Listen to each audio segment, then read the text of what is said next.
আসসালামু আলাইকুম রহমতুল্লাহি আবরাকাতুহু। আজকের ভিডিওতে আমি আপনাদের দেখাবো মহাকাশ বিজ্ঞান আর কোরআন কিভাবে একে অপরের হাত ধরে আমাদের সৃষ্টির রহস্য বলছে।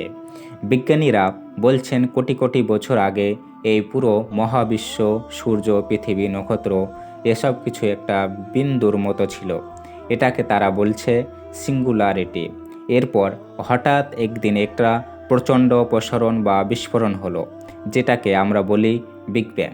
সে বিন্দু থেকেই আজকের এই বিশাল জগৎ তৈরি হয়েছে।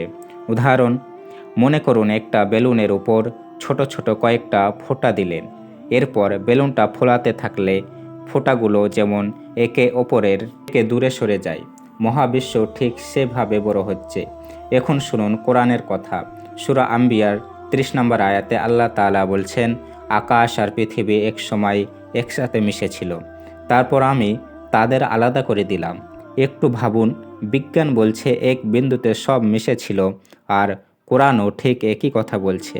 1400 বছর আগে যখন কোনো টেলিস্কোপ ছিল না, তখন একজন মানুষ এটা জানালেন কিভাবে? এটা কি কোনো অলৌকিক বিষয় নয়? বিজ্ঞানীরা আগে ভাবতেন মহাবিশ্ব স্থির, কিন্তু পরে দেখা গেল আকাশ প্রতি মুহূর্তে বড় হচ্ছে, এর কোনো শেষ নেই। কোরআন সূরা জারিয়ার 47 নম্বর আয়াতে আল্লাহ তাআলা সরাসরি বলছেন, আমি আকাশ বানিয়েছি এবং আমি এটাকে বড় বা প্রসারিত করছি। বিজ্ঞানীরা যা 20 শতকে এসে বুঝল, আল্লাহ তাআলা সেটা কত আগেই জানিয়ে দিয়েছেন। বিগ ব্যাং হওয়ার পর পৃথিবী কি সাথে সাথেই এমন সুন্দর ছিল?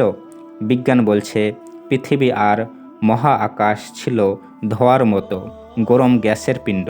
কোরআনও ঠিক একই শব্দ ব্যবহার করেছে, দুখানিও, যার মানে হলো ধোঁয়া। আল্লাহ তাআলা বলেছেন, তিনি যখন আকাশের দিকে নজর দিলেন তখন তা ছিল ধোঁয়ার মতো। বন্ধুরা, এই যে এত এত মিল, এগুলো কি কাকতালীয়?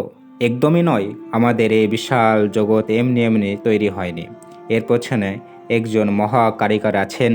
বিজ্ঞান আমাদের দেখাচ্ছে আল্লাহর ক্ষমতা কতটা বিশাল। আজকের ভিডিওটি যদি আপনার মন ছুঁয়ে যায়, তবে এটা সবার মাঝে সবার সাথে শেয়ার করুন। আমাদের বিশ্বাস আর বিজ্ঞান যে আলাদা কিছু নয়, সেটা সবাইকে জানিয়ে দিন। আর কমেন্টে লিখে যাবেন আল্লাহু আকবার।